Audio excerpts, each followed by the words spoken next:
Hello दोस्तों। Welcome back to affair with business. मैं हूं सीए राहुल सिंह। आज की क्लास में हम डिस्कस करने वाले हैं goods and service tax, GST.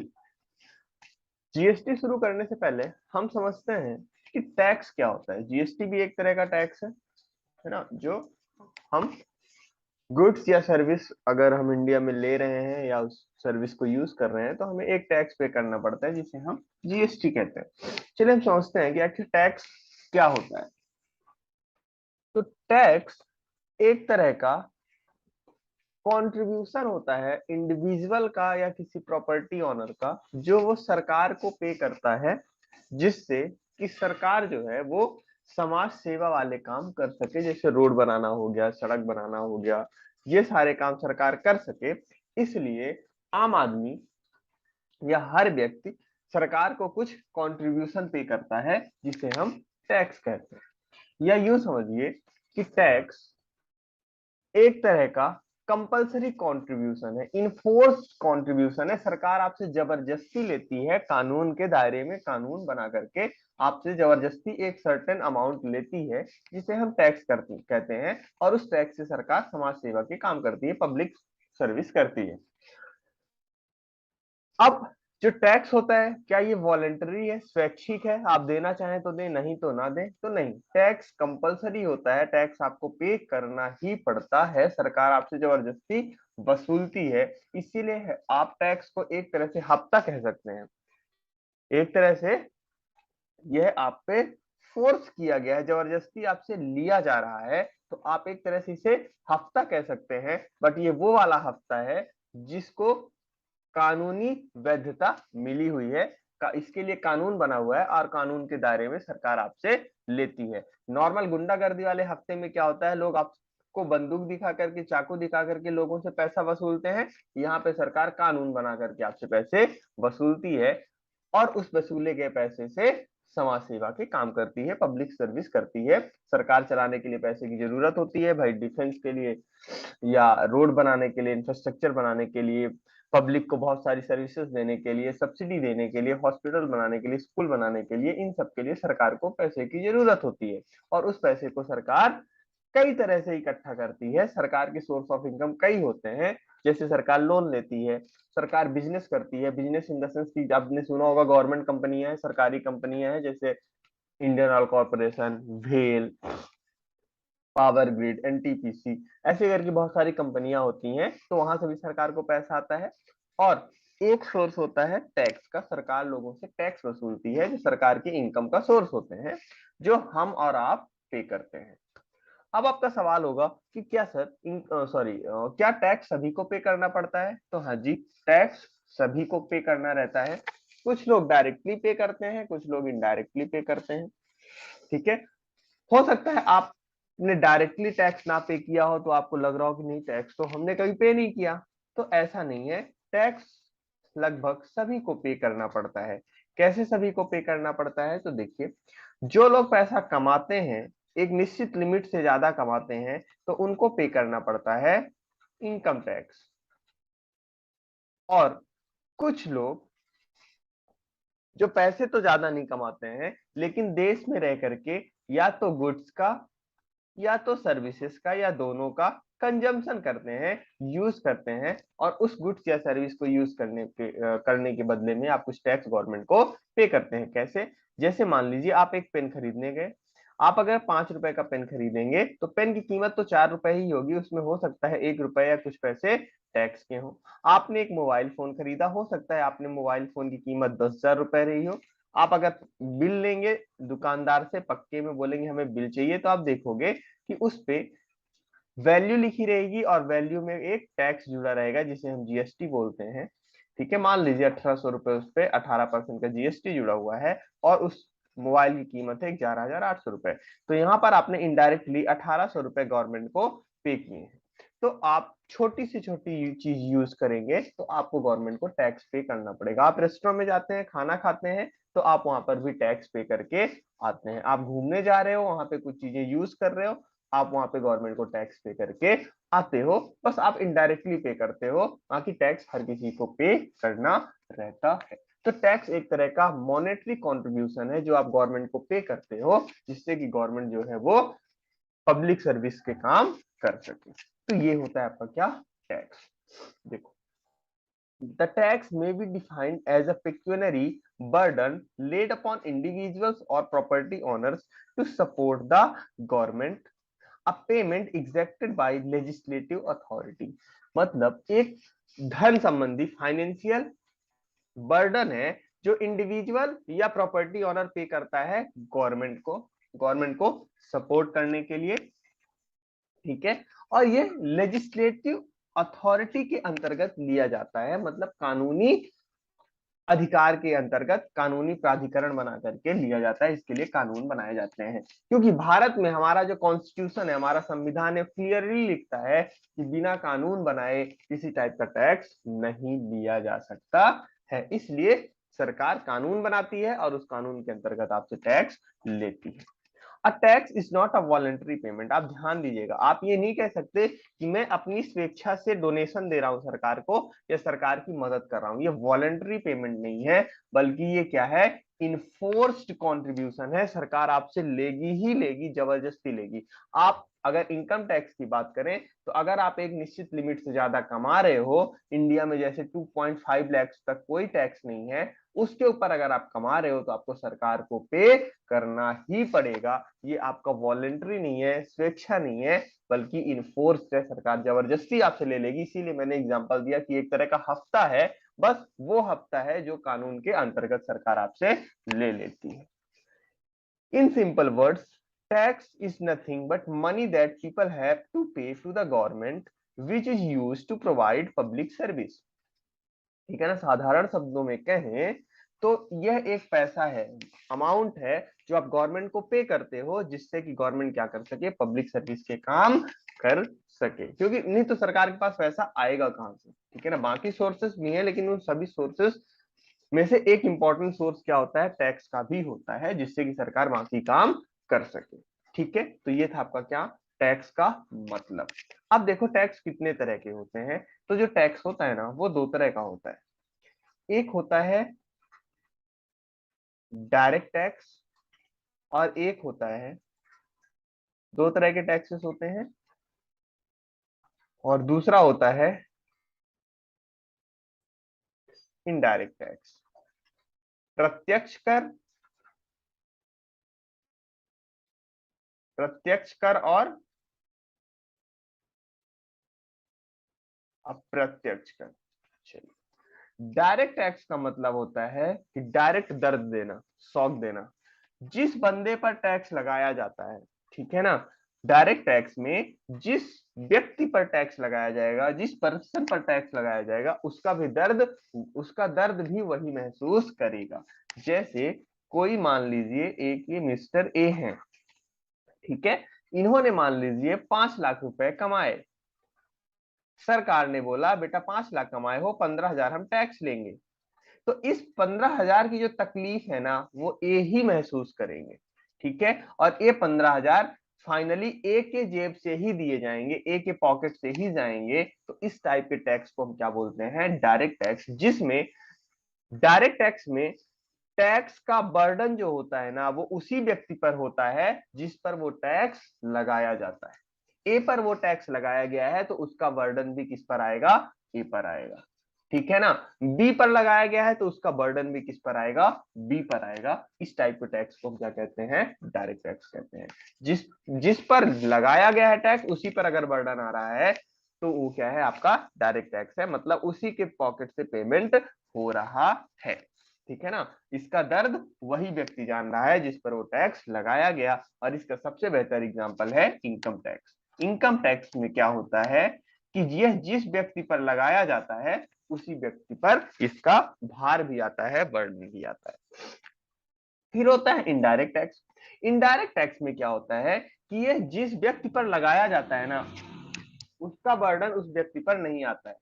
ठीक है ना, अगर ये ए पर लगाया गया है तो इसका बर्डन ए पर नहीं आएगा, बल्कि ए किसी और पर शिफ्ट कर देगा, ट्रांसफर कर देगा। तो इनडायरेक्ट टैक्स में जिस व्यक्ति पर वो टैक्स लगाया जाता है, उस व्यक्ति पर उस टैक्स का बर्डन या भार नहीं आता है, बल्कि उस टैक्स को क्या किया जाता है, दूसरे पर शिफ्ट कर दिया जाता है, दूसरे पर ट्रांसफर कर दिया जाता है। जैसे आप दुकान में जाते हो, आप एक सामान खरीदते हो, मान लो ये एक दुकानदार है, ठीक है, ये एक दुकानदार है।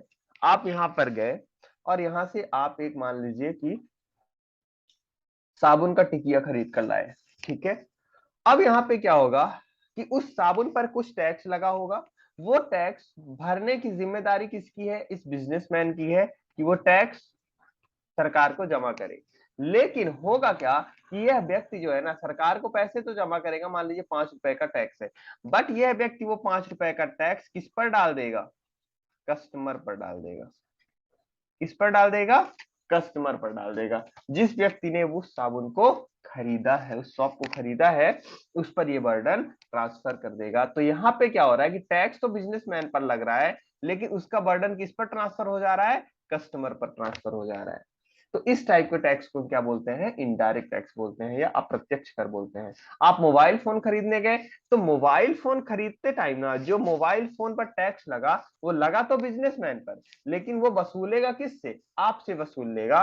और जो उस टैक्स का बर्डन है वो किस पर शिफ्ट कर देगा, आप पर शिफ्ट कर देगा। तो इस टाइप के टैक्स को क्या हो जाएगा, ये कहा जाएगा इनडायरेक्ट टैक्स। और इसका सबसे बेहतर एग्जांपल है जीएसटी, ठीक है। आप रेस्टोरेंट में खाना खाने गए, आपने खाना खाया, तो रेस्टोरेंट पे टैक्स जो लग रहा है ना, वो टैक्स रेस्टोरेंट आपसे कलेक्ट करेगा और सरकार को जमा कर देगा।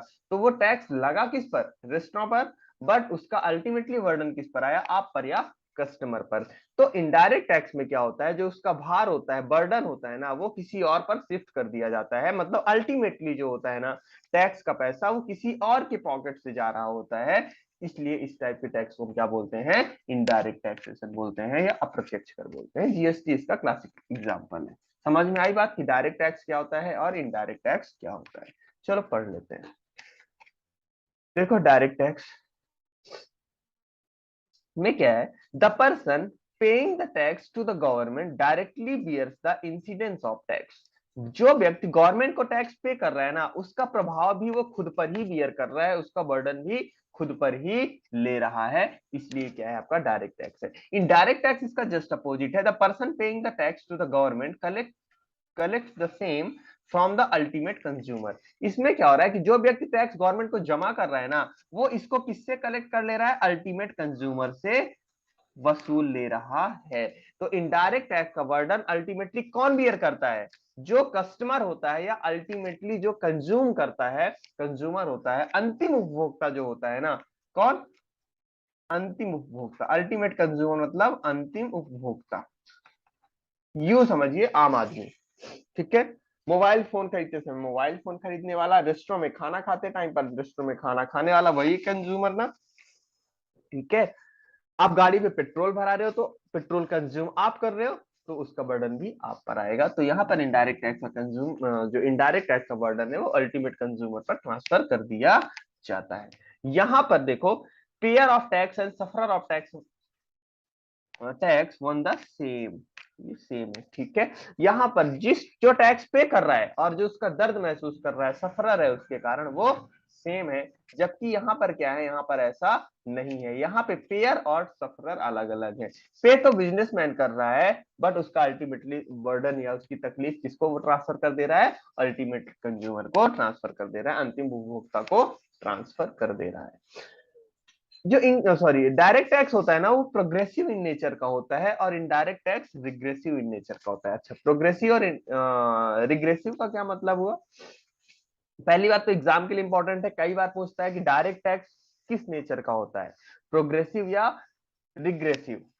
तो आपको याद रखना है कि डायरेक्ट टैक्स प्रोग्रेसिव नेचर का होता है और इनडायरेक्ट टैक्स रिग्रेसिव नेचर का होता है। ये एग्जाम के लिए आपका इंपॉर्टेंट है। अब देखो प्रोग्रेसिव का मतलब क्या होता है। तो प्रोग्रेसिव का मतलब होता है कि जो व्यक्ति ज्यादा कमाएगा वो ज्यादा टैक्स पे करेगा, जो व्यक्ति कम कमाएगा वो कम टैक्स पे करेगा। जैसे 5 लाख कमाने वाला मान लीजिए 15,000 टैक्स पे कर रहा है, अगर कोई 6 लाख कमा रहा होगा तो हो सकता है वो 17,000 पे करे, ज्यादा पे करेगा। कोई 10 लाख अगर कमा रहा है तो वो और ज्यादा मान लीजिए 25,000 टैक्स पे करेगा।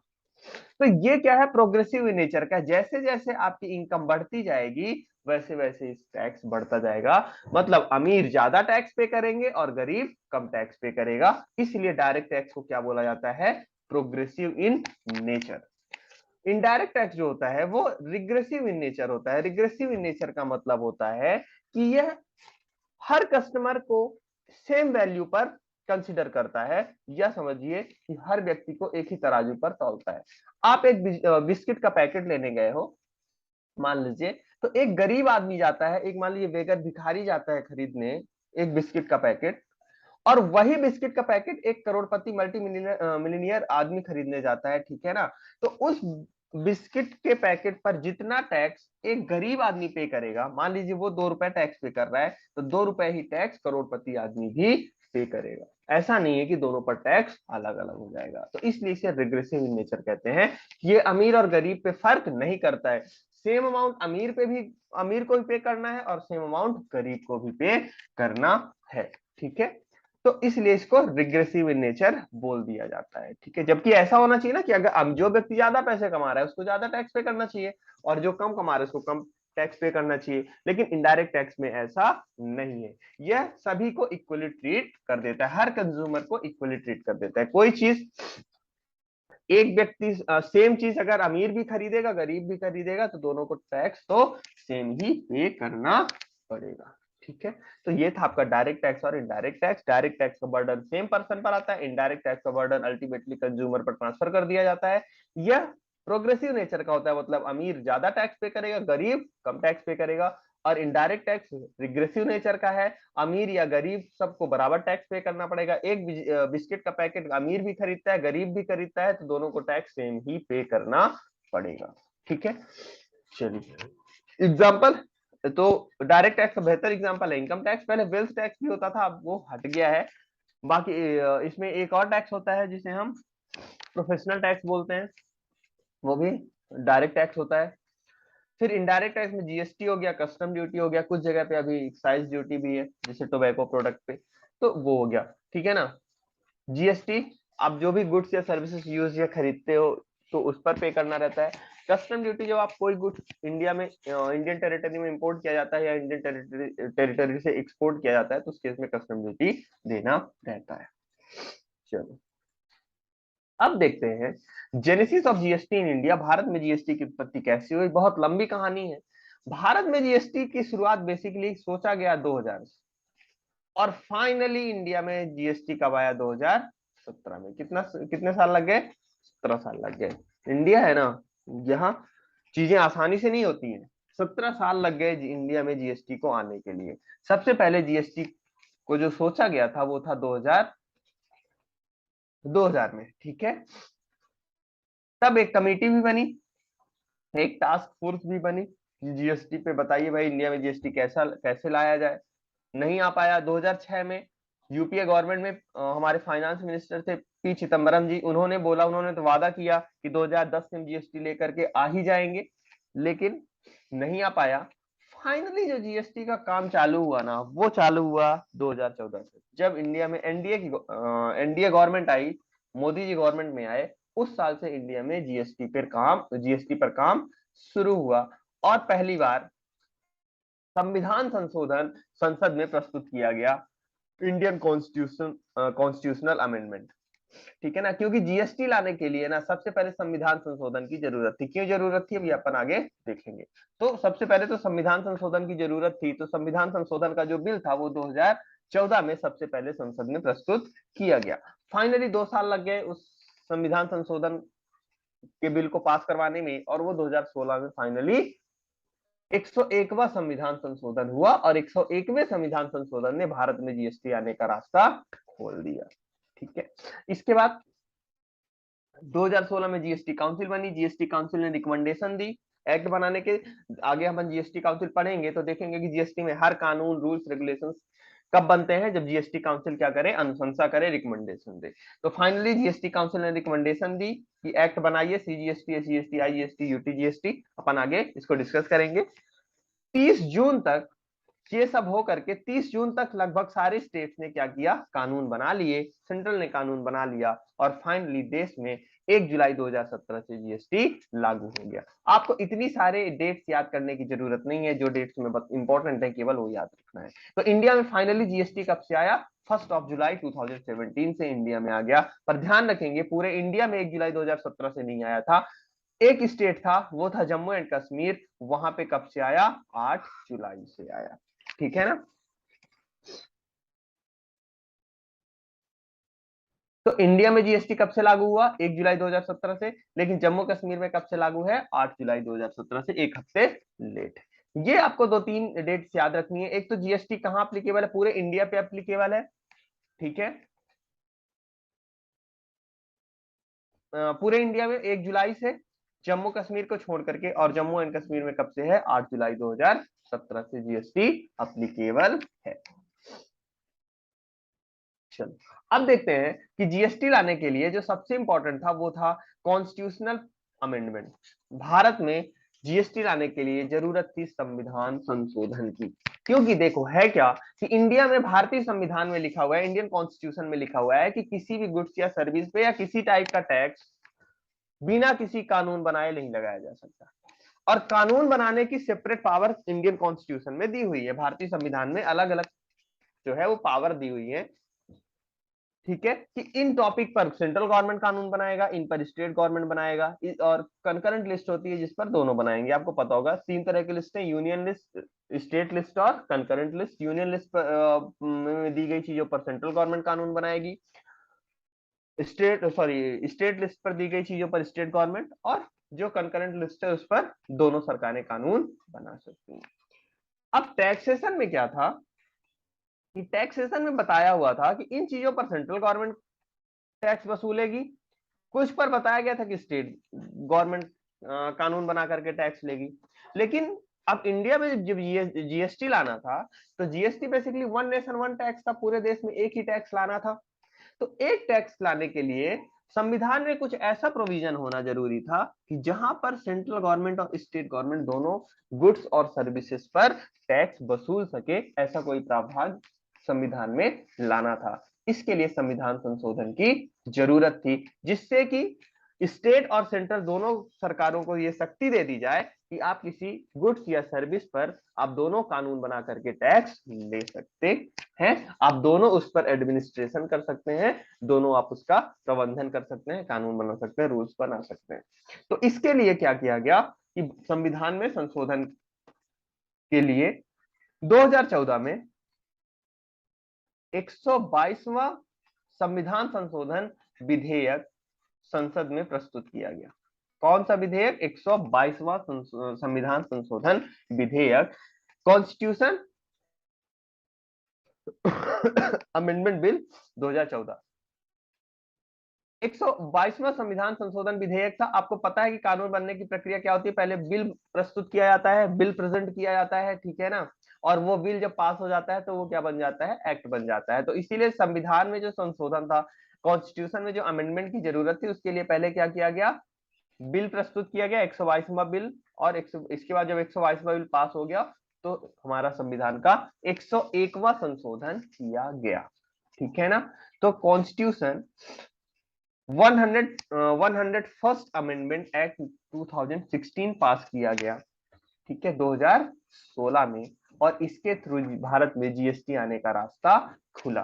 तो आप ध्यान रखोगे एग्जाम में क्वेश्चन पूछता है कि कौन से संविधान संशोधन के थ्रू इंडिया में जीएसटी आया, तो वो है 101वां संविधान संशोधन, 101st कॉन्स्टिट्यूशनल अमेंडमेंट के थ्रू इंडिया में जीएसटी आया। आप याद रखेंगे, ठीक है ना। 122 से कंफ्यूज मत होना, 122वां विधेयक था, और जब ये विधेयक पास हो गया तो वो क्या बन गया, 101वां संविधान संशोधन एक्ट बन गया। ठीक है, तो भारत में जीएसटी किसके थ्रू आया, 101वें संविधान संशोधन के थ्रू आया। 101वें संविधान संशोधन ने राज्य और केंद्र सरकार दोनों को यह शक्तियां दे दी कि वो गुड्स और सर्विसेज पर इकट्ठा टैक्स लगा सकते हैं, उसका एडमिनिस्ट्रेशन कर सकते हैं, उस पर कानून बना सकते हैं। किसके थ्रू, 101वें संविधान संशोधन के थ्रू। ठीक है, तो यहाँ ये थी आपको किसकी जरूरत, कॉन्स्टिट्यूशनल अमेंडमेंट की जरूरत। अब देखो जो 101वां कॉन्स्टिट्यूशन का अमेंडमेंट हुआ उसके इंपॉर्टेंट बातें क्या है, तो मैं समझा देता हूं आपको। एक तो आप याद रखना कि ये कॉन्स्टिट्यूशन का जो अमेंडमेंट था वो कब से इफेक्टिव हुआ, कब से लागू हुआ, तो 8 सितंबर 2016 से हुआ। ठीक है ना, 8 सितंबर 2016 से ये अप्लीकेबल हुआ। ठीक है, क्या इसके मेन चेंजेस थे, तो सबसे इंपॉर्टेंट चेंज ये था कि concurrent power on parliament and state legislature to make laws governing goods and services, मतलब संयुक्त शक्ति दे दी गई। ठीक है ना, वस्तुओं और सेवाओं पर कर लगाने की संयुक्त शक्ति किसको दे दी गई, केंद्र सरकार और राज्य सरकार को, मतलब पार्लियामेंट हमारी संसद, केंद्र सरकार संसद में कानून बनाती है, और स्टेट लेजिस्लेटर जो राज्य विधायिका है, उन दोनों को शक्ति दे दी गई कि गुड्स और सर्विसेज रिलेटेड आप कानून बना करके टैक्स ले लो। ठीक है, मतलब जीएसटी पर क्या होगा ना, डुअल कंट्रोल होगा, स्टेट का भी कंट्रोल होगा और सेंट्रल का भी कंट्रोल होगा। अब 101वें संविधान संशोधन के थ्रू कुछ आर्टिकल ऐड किए गए, उसमें से एक इंपॉर्टेंट आर्टिकल है आर्टिकल 246 ए। ठीक है ना, अनुच्छेद 246 ए, आर्टिकल 246 ए 101वें संविधान संशोधन के थ्रू आया। और आर्टिकल 246 ए बोलता है, किस बारे में बोलता है, power to make laws with respect to goods and service tax. ठीक है ना, गुड्स और सर्विसेज से रिलेटेड शक्ति, कानून बनाने की शक्ति के बारे में बात करता है आर्टिकल 246 ए। यह this article grants power to centre and state government to make laws with respect to GST impose by centre और सच स्टेट। यह जो आर्टिकल है इसने शक्ति दी किसको, सेंट्रल और स्टेट को, कि वो गुड्स और सर्विस से रिलेटेड कानून बना सके।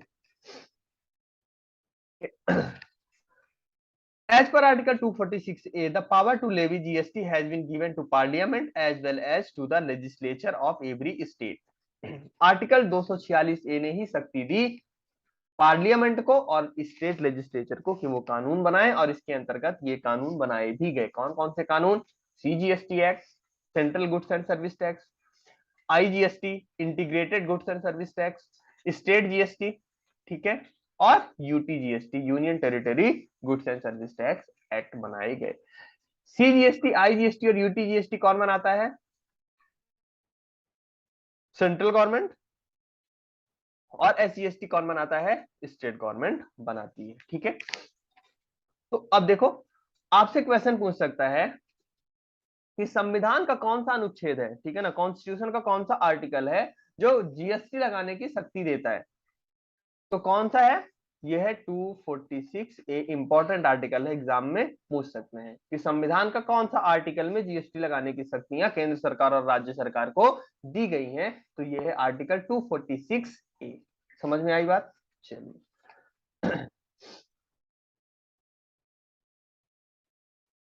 अच्छा, कानून बनाने से रिलेटेड कुछ जो और प्रोविजंस थे कॉन्स्टिट्यूशन में, जैसे आर्टिकल 246 ए या आर्टिकल 254, ठीक है ना, तो इन पर 246 ए का ओवरराइडिंग इफेक्ट होगा। ओवरराइडिंग इफेक्ट का मतलब होता है कि मान लीजिए आर्टिकल 246 में कुछ और लिखा गया है, या आर्टिकल 254 में कुछ और लिखा गया है, और 246 में कुछ और लिखा गया है किसी कॉमन चीज पर, ये कॉन्ट्राडिक्टरी प्रोविजन लिखे हुए हैं, तो उस केस में क्या होगा, 246 ए में जो लिखा गया है ना वो प्रिवेल कर जाएगा, उसको वरीयता दी जाएगी।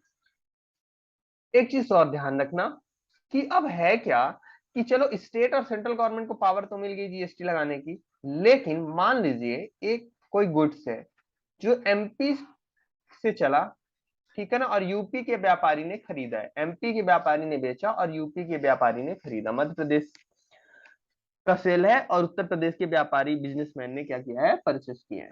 अब यहां पर क्या होगा कि दोनों में डिस्प्यूट हो सकता है कि इस गुड्स पर टैक्स कौन लेगा, ठीक है ना, एमपी लेगा या यूपी लेगा। ठीक है, इससे रिलेटेड कानून में दिक्कत आ सकती है, तो ऐसे डिस्प्यूट ना हो इसलिए जीएसटी के अंतर्गत जहां अंतरराज्यीय व्यापार शामिल होगा, एक स्टेट से दूसरे स्टेट में गुड्स की बात होगी, एक स्टेट से दूसरे स्टेट में ट्रेड या कॉमर्स की बात होगी, वहां पे एक्सक्लूसिव पावर दी गई सेंट्रल गवर्नमेंट को कि आप कानून बना दें और दोनों स्टेट उसको मान लेंगे। ठीक है ना। तो जहां पर अंतरराज्यीय व्यापार की बात होगी, इंटर स्टेट ट्रेड या कॉमर्स की बात होगी, वहां पर कानून कौन बनाएगा? सेंट्रल गवर्नमेंट बनाएगा। ना तो एमपी स्टेट गवर्नमेंट बनाएगी, ना यूपी, ना कोई भी स्टेट गवर्नमेंट नहीं बनाएगा, बल्कि इंटर स्टेट ट्रेड या कॉमर्स से रिलेटेड रूल्स कौन फ्रेम करेगा? सेंट्रल गवर्नमेंट करेगी या पार्लियामेंट करेगा। ठीक है। इसके लिए एक आर्टिकल भी इंट्रोड्यूस किया गया, आर्टिकल 269A। आर्टिकल 269A बोलता है कि जो भी इंटर स्टेट ट्रेड या कॉमर्स होगा उससे रिलेटेड रूल्स एंड रेगुलेशंस कौन फ्रेम करेगा? सेंट्रल गवर्नमेंट करेगी, केंद्र सरकार करेगा। तो ध्यान रखेंगे आर्टिकल 269A को भी। ठीक है ना।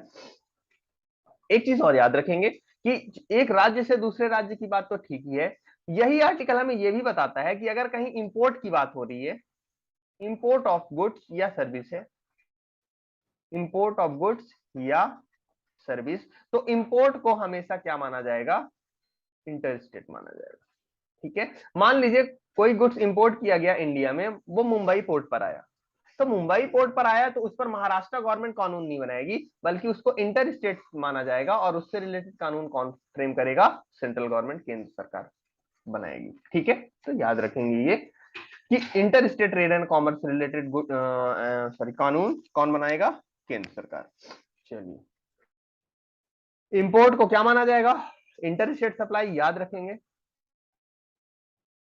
और इससे रिलेटेड सारी की सारी इंटर स्टेट सप्लाई या इंटर स्टेट ट्रेड या कॉमर्स से रिलेटेड जो भी रूल्स या रेगुलेशन बनाने की शक्ति है वो किसके पास है? संसद के पास है, या यूं समझिए केंद्र सरकार के पास है। अब देखो, दो आर्टिकल तो हमने देख लिया। आर्टिकल 246A हमने देखा, 246A जो सेंट्रल गवर्नमेंट और स्टेट गवर्नमेंट को यह शक्ति देते हैं कि वो गुड्स और सर्विसेज पर कानून बना करके टैक्स लें। फिर हमने देखा 269A। 269A बोलता है कि जो इंटर स्टेट ट्रेड या कॉमर्स होगा, अंतरराज्यीय व्यापार होगा, उस पर कानून कौन बनाएगा? सेंट्रल गवर्नमेंट बनाएगी। अब एक और इंपॉर्टेंट आर्टिकल है, आर्टिकल 279A। 279A हमारा बात करता है जीएसटी काउंसिल की, जीएसटी परिषद की। समझते हैं जीएसटी काउंसिल क्या होती है। तो देखो, अब जो जीएसटी आने वाला था इंडिया में, वो पूरे देश पे एक टैक्स आना था, और उसका पैसा सेंट्रल गवर्नमेंट को भी चाहिए था और स्टेट गवर्नमेंट को भी चाहिए था। तो इससे रिलेटेड कानून में दोनों की पार्टिसिपेशन की भी जरूरत थी। ऐसा ना हो कि सेंट्रल गवर्नमेंट अपने मन से कानून बना दे, या अगर स्टेट बस को पावर दे दी गई तो स्टेट, सारी स्टेट में फिर अलग अलग कानून हो जाएंगे, जबकि पूरे इंडिया में एक टाइप का कानून चाहिए था। तो इसके लिए एक रास्ता निकाला गया कि बना दी गई क्या? एक जीएसटी काउंसिल। तो संविधान का आर्टिकल 279A भारत के राष्ट्रपति को, प्रेसिडेंट को जीएसटी काउंसिल बनाने की शक्ति देता है। GST council basically central government के कुछ प्रतिनिधि रिप्रेजेंटेटिव और स्टेट गवर्नमेंट के कुछ रिप्रेजेंटेटिव को बना करके एक काउंसिल बनाई जाएगी, और जीएसटी से रिलेटेड कानून पर वही काउंसिल जो है क्या करेगी? अनुशंसा देगी। अगर जीएसटी पे कोई कानून बनाना है, जीएसटी पे किसी प्रकार के जीएसटी के कानून में किसी प्रकार के चेंजेस करने हैं, उससे रिलेटेड रूल्स बनाने हैं, रेगुलेशंस बनाने हैं, तो वो किसकी अनुशंसा या किसकी रिकमेंडेशन पर बनेंगे? जीएसटी काउंसिल की रिकमेंडेशन पे बनेंगे। जीएसटी काउंसिल में सेंट्रल गवर्नमेंट के भी लोग होंगे और स्टेट गवर्नमेंट के भी लोग होंगे। कौन सा आर्टिकल शक्ति देता है? तो 279A। कौन बनाएगा? तो प्रेसिडेंट बनाएंगे। ठीक है ना। जीएसटी काउंसिल कौन बनाएगा? प्रेसिडेंट बनाएंगे, राष्ट्रपति बनाएंगे। ठीक है। चलिए पढ़ लेते हैं। Article 279A of the Constitution empower the President to constitute a joint forum of the Center and State, namely Goods and Service Tax Council। ठीक है। तो 279A भारतीय संविधान का जो अनुच्छेद है, वो राष्ट्रपति को यह शक्ति देता है कि वो एक ज्वाइंट फोरम बनाए सेंटर और स्टेट को मिला करके, जिसका नाम क्या होगा? जीएसटी काउंसिल होगा। ठीक है। यह आर्टिकल इफेक्ट में कब आया? तो यह आर्टिकल इफेक्ट में आया 12 सितंबर 2016 से। ठीक है। और पहली बार जीएसटी काउंसिल कब बनाई गई? 15 सितंबर 2016 को। 15 सितंबर 2016 को जीएसटी काउंसिल बना दी गई। ये डेट आप याद रखेंगे कि आर्टिकल 279A कब से इफेक्टिव है? 12 सितंबर से। और first time GST council frame कब की गई? 15 सितंबर से। कौन फ्रेम करता है? प्रेसिडेंट फ्रेम करते हैं। अब देखो कौन कौन मेंबर हो सकते हैं जीएसटी काउंसिल के।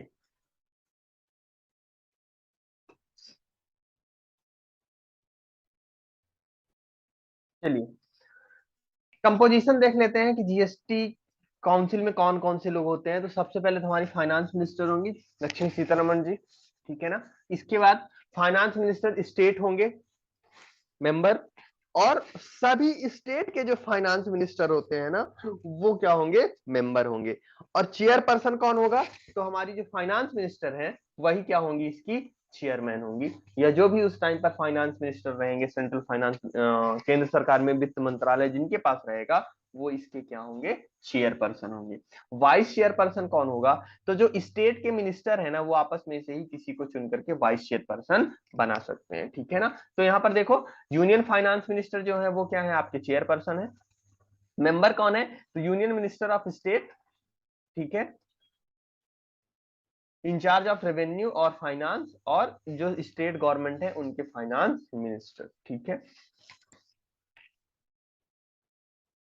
अब देख लो जीएसटी काउंसिल की प्रोसीडिंग कैसे होती है। तो जीएसटी काउंसिल की जो भी मीटिंग होती है उसका मिनिमम कोरम पूरा होना चाहिए। कोरम का मतलब होता है कि किसी मीटिंग में मान लीजिए 10 लोगों की मीटिंग हो रही है, ठीक है, तो इसमें एक ये बोल दिया जाता है कि एक निश्चित लिमिट, मतलब एक निश्चित जो है एक निश्चित नंबर ऑफ पर्सन जब तक प्रेजेंट नहीं होंगे तब तक वो मीटिंग का कोरम नहीं माना जाएगा, मतलब वो मीटिंग पूरी नहीं मानी जाएगी। मान लीजिए 10 लोगों में से एक आदमी ही आया, तो क्या ये मान लिया जाएगा मीटिंग, हाँ हाँ ठीक है मीटिंग हो जाएगी, ऐसा नहीं है। उसमें लिख दिया जाएगा या बता दिया जाएगा कि एटलीस्ट मान लीजिए 4 लोग आएंगे तब मीटिंग को पूरा माना जाएगा या मीटिंग का कोरम माना जाएगा। मतलब वो मिनिमम कोरम का मतलब होता है कि कम से कम इतने लोग तो प्रेजेंट होने ही चाहिए। तो वैसे ही जीएसटी काउंसिल में है, तो जीएसटी काउंसिल का कोरम कब माना जाएगा, जब at least half of total number of members present हो जाएं, ठीक है ना। कम से कम आधे लोग अगर प्रेजेंट हो जाते हैं तो माना जाएगा कि कोरम पूरा है, ठीक है। फिर देखो डिसीजन कैसे लिए जाएंगे, तो 3/4 मेजोरिटी के साथ डिसीजन लिए जाएंगे। मतलब कि 75% जब फेवर में वोटिंग होगी तो ही कोई प्रस्ताव पारित माना जाएगा। अच्छा यहाँ पे वेट दिया जाता है, ठीक है ना। वेट कैसे दिया जाता है, 1/3 वेट होता है सेंट्रल गवर्नमेंट के पास और 2/3 वेट होता है किसके पास, स्टेट गवर्नमेंट के पास, ठीक है। चलो काम क्या होता है जीएसटी काउंसिल का, यूं समझिए जीएसटी पे होने वाले सारे बदलाव, सारे कानून, रूल्स एंड रेगुलेशंस किसके थ्रू बनाए जाते हैं, जीएसटी काउंसिल ही रिकमेंडेशन देती है। चाहे वो टैक्स रेट से रिलेटेड कानून हो, मतलब किस चीज पर कितना टैक्स लगाना है, किस पर टैक्स कम करना है, किस गुड्स या सर्विस पे टैक्स बढ़ाना है, ये सारे डिसीजन जीएसटी काउंसिल ही लेती है। एग्जम्पशन मतलब किसी चीज को अगर टैक्स से छूट देनी है, किसको इस पर जीएसटी नहीं लगाना है, वो सारे डिसीजन कौन लेगा, जीएसटी काउंसिल लेगा। थ्रेशोल्ड लिमिट का मतलब होता है कि किस सीमा तक जीएसटी लगेगा, किस सीमा तक, सॉरी किस सीमा तक जीएसटी नहीं लगेगा और किस सीमा के बाद जीएसटी लगेगा। जैसे आपने सुना होगा कि 40 लाख तक का अगर गुड्स आप, सॉरी 40 लाख तक का आपका ट्रेड है गुड्स का, तो आप पे जीएसटी नहीं है, या सर्विस पे 20 लैक्स है, या कुछ स्टेट पे 10 लैक्स है, तो ये जो लिमिट है इसका डिसीजन कौन लेगा, जीएसटी काउंसिल लेगा। डिस्प्यूट रेजोल्यूशन का मतलब होता है अगर कुछ विवाद की स्थिति आती है स्टेट गवर्नमेंट के बीच, या स्टेट सेंट्रल गवर्नमेंट के बीच, या किसी टाइप का डिस्प्यूट है, उससे रिलेटेड रूल्स या रेगुलेशन भी कौन बनाएगा, जीएसटी काउंसिल बनाएगी। जीएसटी लेजिस्लेशन या इससे इंक्लूडिंग रूल्स या नोटिफिकेशन जो है वो सारे के सारे किसकी रिकमेंडेशन के बाद आएंगे, जीएसटी काउंसिल के रिकमेंडेशन के बाद आएंगे। मतलब कि जीएसटी में कोई भी चेंज बिना जीएसटी काउंसिल की अनुशंसा के, रिकमेंडेशन के नहीं किया जा सकता है। एक और बात ध्यान रखना कि मेयरली मान लीजिए जीएसटी काउंसिल की मीटिंग प्रॉपर नहीं हुई, या जीएसटी काउंसिल का कोई मेंबर प्रॉपर अपॉइंट नहीं हुआ है, तो केवल इस वजह से जीएसटी काउंसिल द्वारा लिया गया कोई डिसीजन इनवैलिड नहीं होगा, बल्कि काउंसिल द्वारा लिया गया डिसीजन हमेशा वैलिड ही होगा, ठीक है। तो ये था आपका आर्टिकल 279A जीएसटी काउंसिल से रिलेटेड, ठीक है। तो ध्यान रखना अभी तक हमने जो है आज देखा वो जीएसटी की हिस्ट्री देखी, हमने देखा डायरेक्ट टैक्स और इनडायरेक्ट टैक्स क्या होता है, फिर इंडिया में जीएसटी कैसे आया तो उसकी हमने हिस्ट्री देखी, कब से एप्लीकेबल हुआ, ठीक है, कॉन्स्टिट्यूशनल प्रोविजन क्या है जीएसटी की, ये सारी चीजें हमने आज की क्लास में डिस्कस कर ली। नेक्स्ट पार्ट में हम डिस्कस करेंगे बेसिक कॉन्सेप्ट ऑफ जीएसटी कि जीएसटी एक्चुअली में क्या है, ठीक है ना।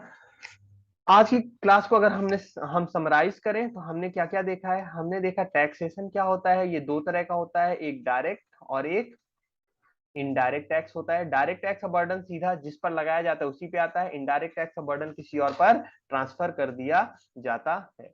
इसके बाद हमने देखा कि इंडिया में कॉन्स्टिट्यूशनल अमेंडमेंट की जरूरत थी। कौन सा कॉन्स्टिट्यूशन का अमेंडमेंट हुआ? 101वां संविधान संशोधन के थ्रू भारत में जीएसटी आया। इसके बाद कुछ इंपॉर्टेंट आर्टिकल्स देखे, जिसमें से एक आर्टिकल था 246 ए, फिर आर्टिकल था 269 ए, और एक आर्टिकल हमने देखा 279 ए। ये आर्टिकल आपको याद रखने हैं, एग्जाम में कई बार ये क्वेश्चन पूछे जा चुके हैं। 246 ए शक्ति देता है, केंद्र और राज्य सरकार को पावर देता है कि वो गुड्स और सर्विस पर टैक्स लगाएं। 269 ए केंद्र सरकार को यह शक्ति देता है कि जो इंटर स्टेट सप्लाई होगा उस पर कानून केंद्र सरकार बना सकती है, सेंट्रल गवर्नमेंट बना सकती है। 279 ए भारत के राष्ट्रपति को यह शक्ति देते हैं कि वो जीएसटी काउंसिल बनाए। तो ये था हमारा बेसिक जीएसटी का बेसिकली हिस्ट्री और कॉन्स्टिट्यूशनल प्रोविजंस। नेक्स्ट क्लास में हम कंटिन्यू करेंगे बेसिक ऑफ जीएसटी।